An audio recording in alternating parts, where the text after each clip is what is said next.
Before today's content gets started, I do in fact have a Patreon. And you guys don't know this, but if you donate to my Patreon, it does help out with the quality of what I do. My Patreon money will be going to helping, well, support a lot of things that we're doing in the future. It's no longer just me on Team Jackie Wolf. I do have various other people, and including other personalities that I will be working with in the near future. It's all part of a grander whole. We're no longer just relegating ourselves to being streamers or YouTubers. We've decided that we want to take on culture. So, if you can, swing a few bucks my way. Also, you can donate via my Streamlabs link or my Stream Elements link. I use both interchangeably. And I'm constantly working on the back end to, well, fix all of the issues that I have with my current setup. The music's mostly just to hide the fact that there's a weird buzzing in my microphone today. Could be because I have it up really loud. For the first time in a long time, I actually feel like speaking to people. Thank you.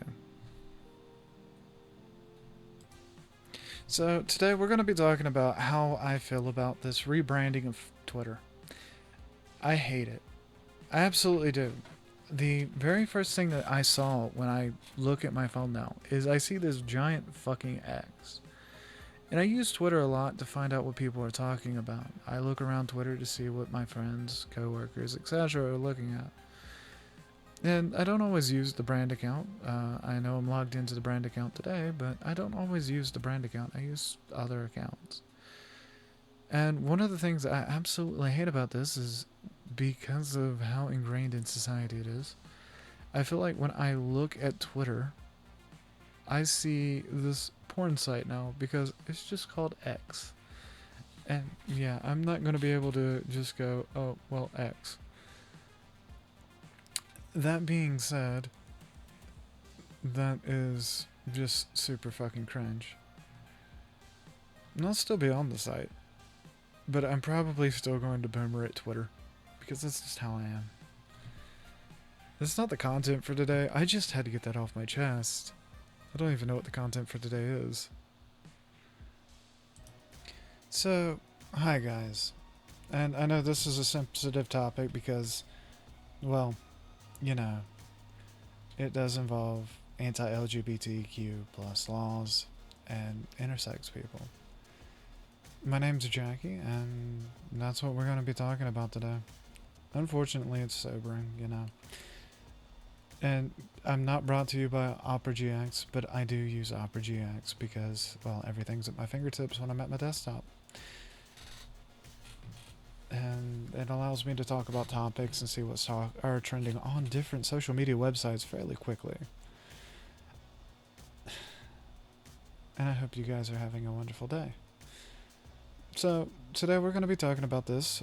It's from the Billing Gazette, which, according to Ground News, is... Where is it? I lost it. The Billings Gazette is a center high factuality, and it's an independent. The link for it will be down below.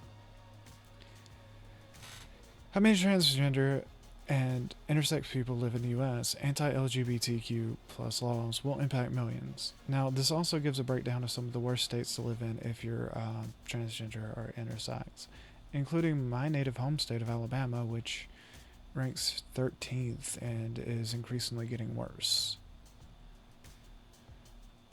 New laws targeting LGBTQ people are proliferating in GOP-led states, but often absent from policy are decisions' clear understanding of how many people will be directly affected. And that is a big concern because there are a lot of LGBTQ people aren't just one side of the political spectrum. However, we're slowly being pushed that way. And it's not a good thing, like, at all. There has there has been relatively scant data collected on the number of LGBTQ residents in the US, particularly intersex people. Well, I fall into that category, unfortunately. Those born with physical traits that don't fit the typical definitions of female or male categories. Yeah, I have an issue processing testosterone. I don't fit into that category. That means lawmakers are often writing laws without some kind of baseline information they might have for other demographic groups. Yeah, this is completely true. Uh, Most of the time, a lot of lawmakers have no idea about the demographics of LGBT people in their states. And some of these lawmakers don't realize that sometimes LGBT people agree with them. It ends up being my side good, your side bad in a lot of cases, and that's not a good thing. That is actually a terrible thing, and we should not be doing this. Sorry, I had to get a quick guzzle of water there. We can't we can't study the impact of without knowing the population, said Christy Mallory, legal director of the Williams Institute at UCLA School of Law. The Williams Institute is a think tank that researches sexual orientation and gender identity, demographics to inform laws and public policy decisions. Well, that is a that's not a bad thing to do, unless you're using it for a one-sided political argument. I don't like that. Here's a look at what we know and what we don't know about the number of U.S. people who are LGBTQ or intersex. And again, I fit in both of these demographics, so why does it matter? Legislation decisions to ban transgender women and girls from playing school sports often fail to consider the impact on intersex students. Yeah, because a lot of times people can't tell the difference between intersex and trans.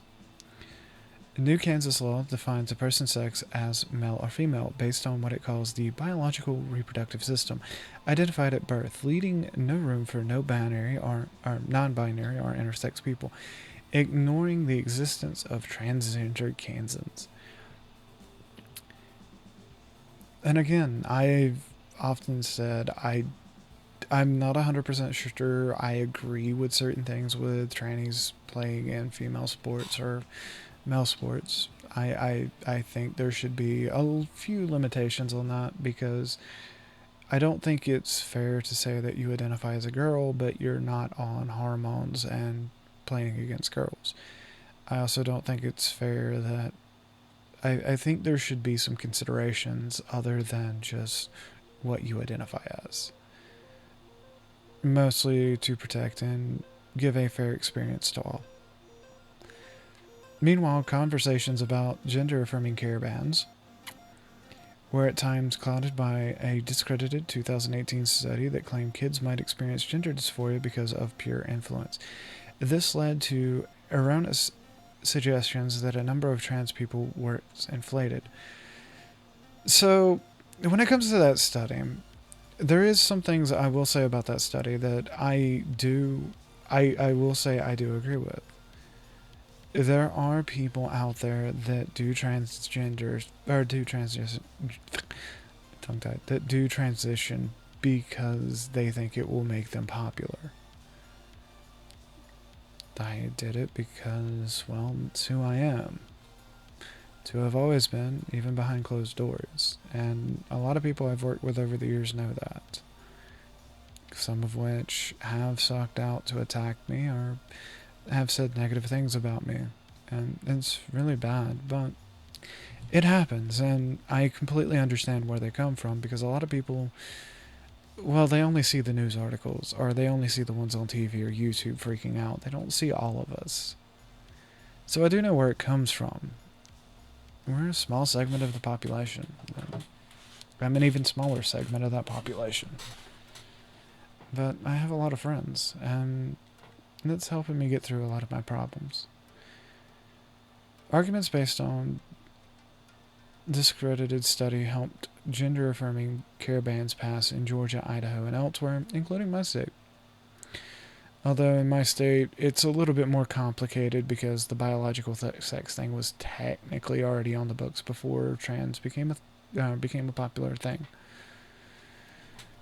social media and social pressures that are put onto our youth, I do think that could play into this a little bit, said Idaho Republican Senator Doug Riggs. During a state house debate earlier this year, it's difficult, and the conflicting testimony about the studies.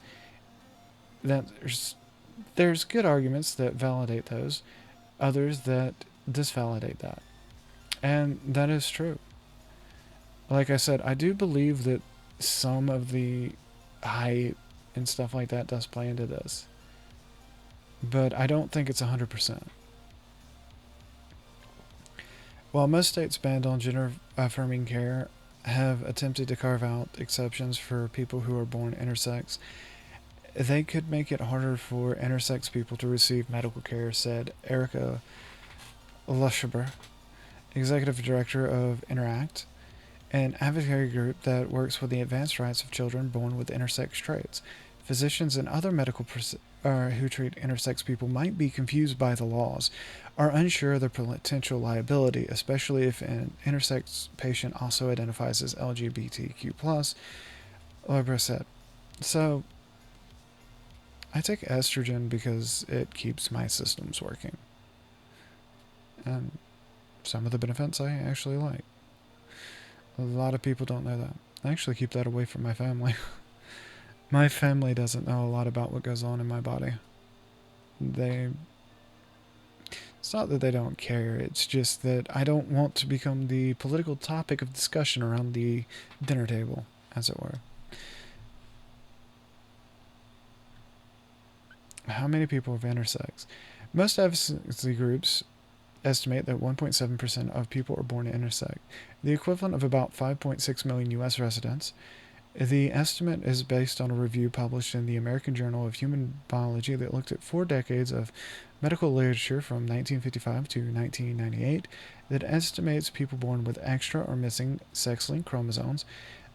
These people are with other physical variations that don't fit into the category of male or female. I don't process testosterone for whatever reason. Intersex people born with at least one of 40 naturally occurring variations relative to their genitalia, internal reproductive organs, chromosome patterns, or hormones. I fit into the last one. The trans rights or human rights. Yeah. I'm not going to say that trans rights or trans don't have the same rights as any other human. And not all intersex people are identified at birth. I wasn't.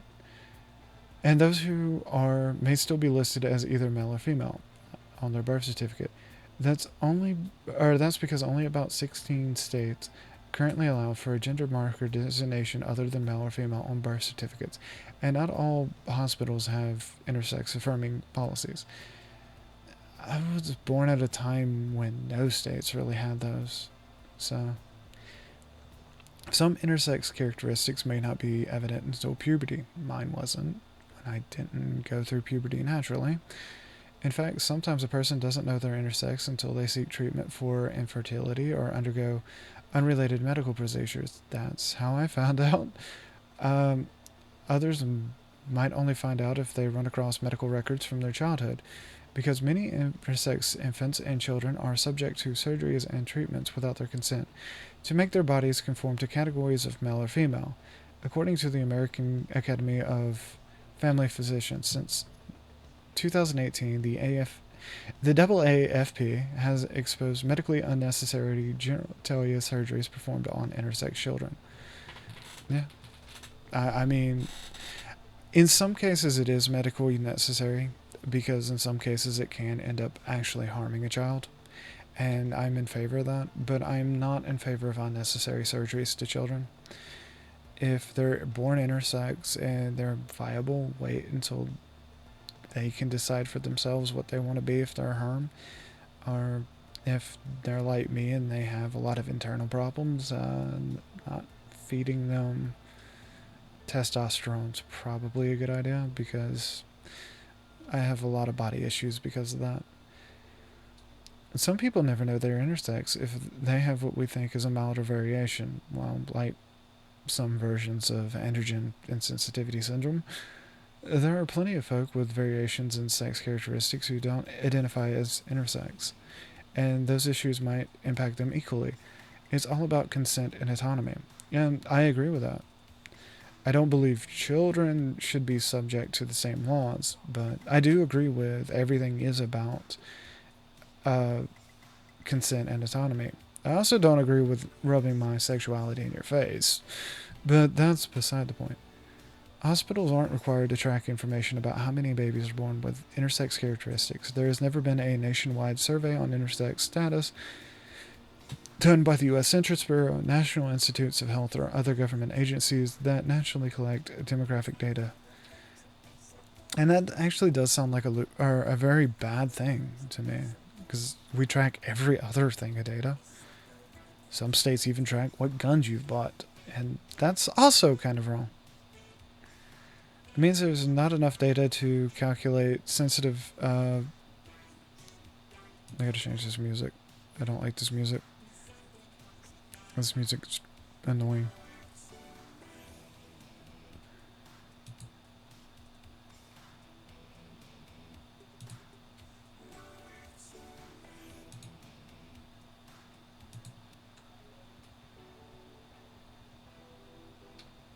Sorry.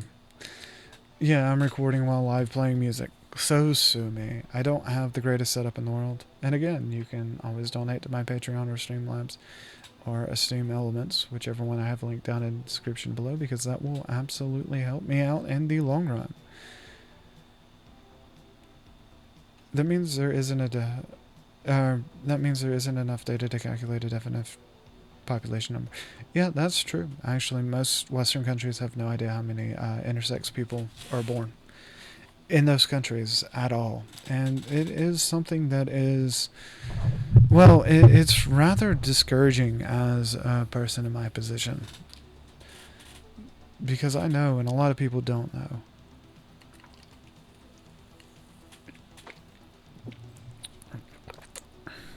You guys are going to have to deal with me drinking water. I'm sorry. I'm a little tired right now. There are more than 13 people who are...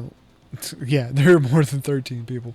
There are definitely more than 13 people. There are 13 million people who are lesbian, gay, bisexual, transgender in the U.S., ages 13 and older, including about 300,000 young people and 1.3 million adults who identify as transgender. According to the Williams Institute, nearly half of them live in states without protection from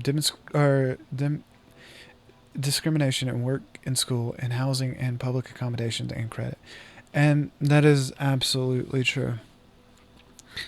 I'm dealing with some of those issues right now where I'm being fucked over because of who I am. Even though a lot of these traits, in my case, don't affect anything about me. Man, it gets really old. It really does. People constantly, well, you don't understand. No, I do understand. I understand a lot. I have an entire legal system that is against me in anything I do in this state. And that's why I'm probably going to be pushing my Patreon and donations a lot in the near future, because that will help me out a lot. Especially since I'm having to really evaluate life decisions right now. Polling by the KIF and the Washington Post show that there are nearly 2 million people nationwide that identify as transgender or trans, representing 1% of all adults. The poll found that most trans adults are younger than 35 years old, and the vast majority, nearly 8 in 10, say that transitioning made them more satisfied with their life. 2/3 of trans adults say they realized they were trans in childhood, and about 1/3 say they began to understand when they were about 10 years old or younger. I've never felt like a guy, so I probably realized when I was about 8. I just never had the medical apparatus or any of the choices to do so. In fact, some of the things I do probably are a little gray area, considering my state laws. The U.S. Census does not add questions about sexual orientation and gender identity until 2021, though it did begin collecting data about households led by same-sex couples in the 2010 census. The 2021 Census Household Pause Survey found that 0.6% of described adults described as transgender, and 1.7 describes themselves as neither male, female, nor trans. I prefer not to answer. Something I put on every application. The same census survey found that 4.4% of adult respondents thought of themselves as bisexual, 3.3 said they were gay or lesbian. I would be in the 4.4 because I know I did say that. And 88.3% said they were straight, and around 2% said they were anything else or that they didn't know. Well, a lot of times I would probably say I'm anything else or I didn't know. Mostly because I know how this state works. Are more people identifying as LGBTQ now? It is difficult to tell. Efforts to quantify the number of LGBTQ plus people, including intersex people in the United States, were scarce until the last few decades.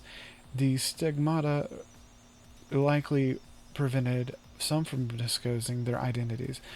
There are some overlaps between the groups. Intersex are included in the plus sign in the LGBTQ plus acronym, and some intersex also identify as gay, lesbian, bisexual, transgender, or queer.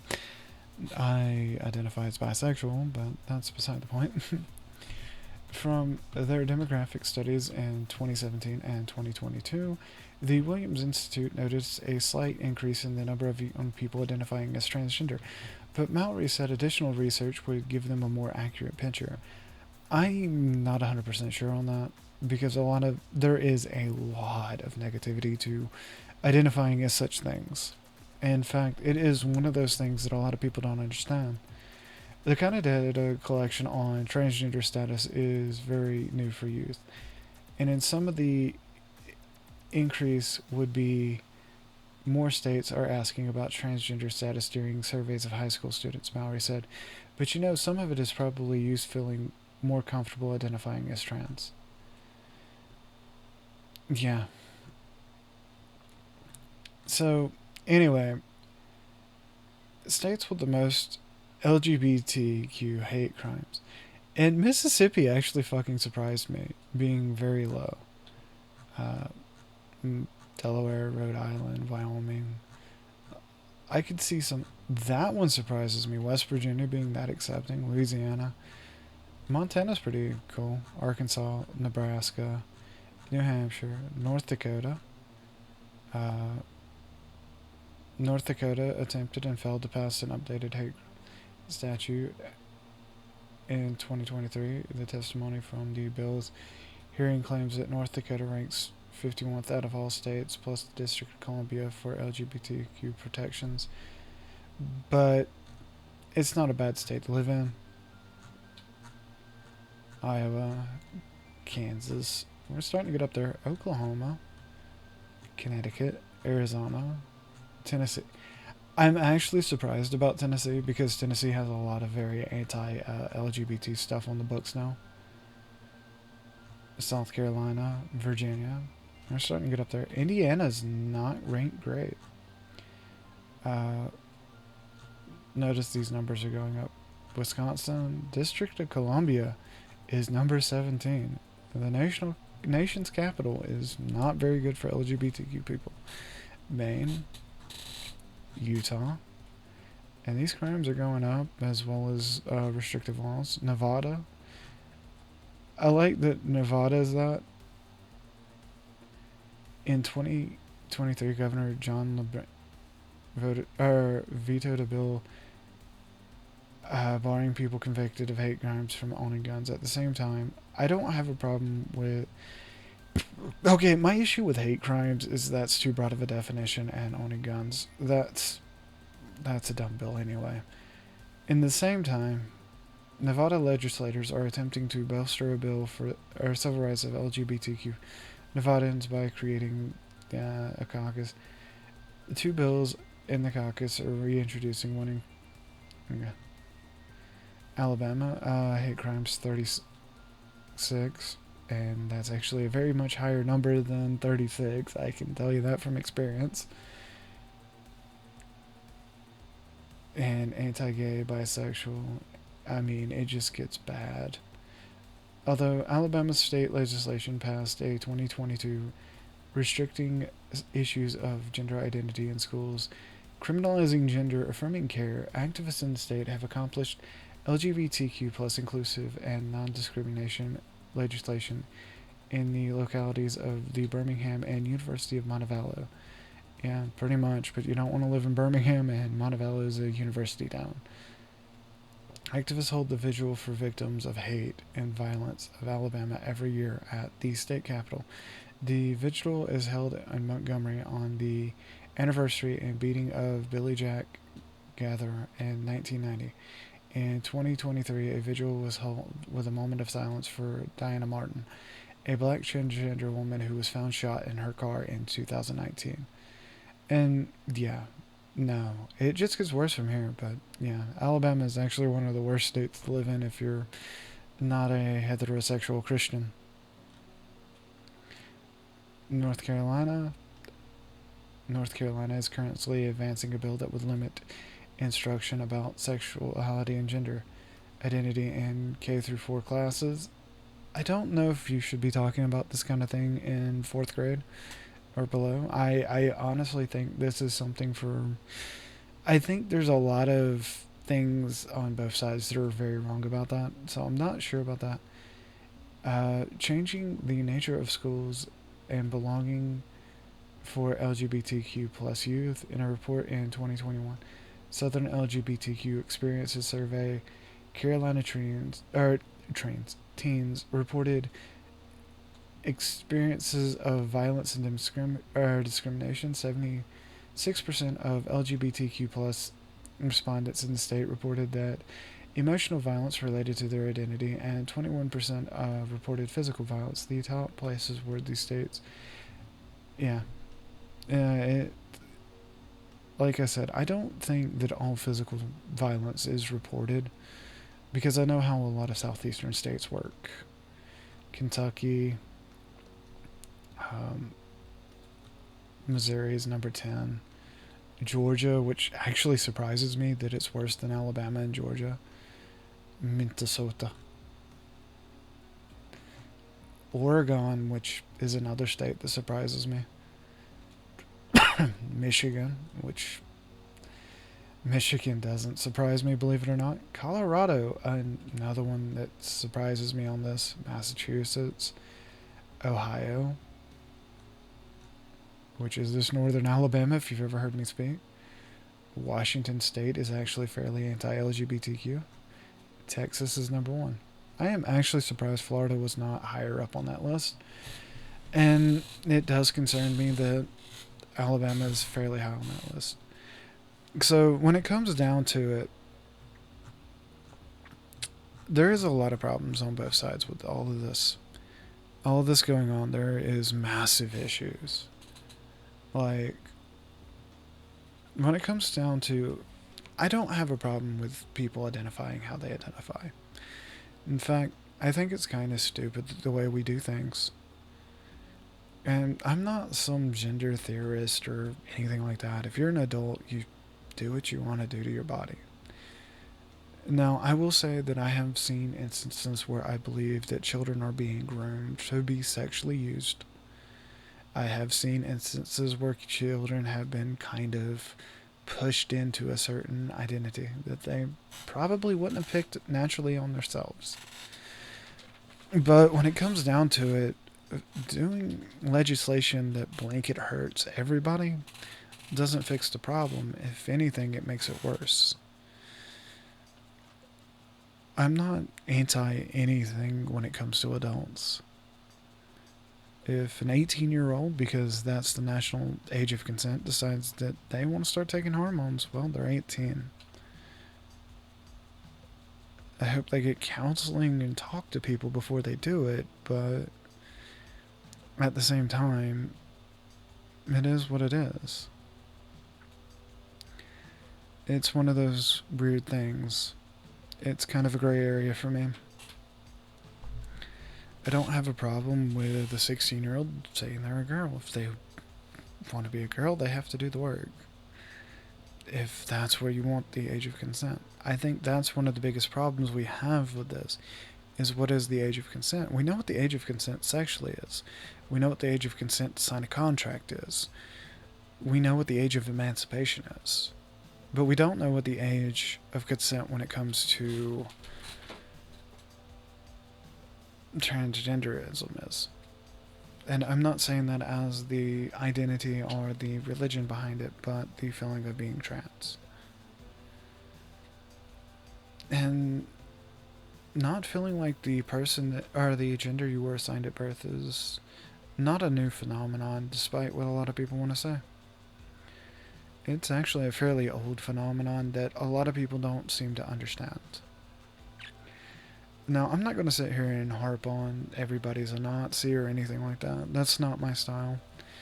I try to give as much information about a subject as I can, when I can. And, yeah. I want to thank you guys. You can comment down below. You can call me a fucking idiot. I don't give a shit. Please like and subscribe. Hit that notification bell because I will be doing more content as I can. Sorry if my throat's a little rough today. I haven't talked into a microphone in a while. I have been dealing with some mental issues not related to my gender off screen. And probably we'll be talking about those when I feel a little bit more safe about it. Right now I have a bunch of good friends and we'll be having some more exciting big news going on. Anyways, love you guys. I mean it. And remember, only you can shape culture. Don't feel so down on yourself. Go out and create and stop destroying. Bye.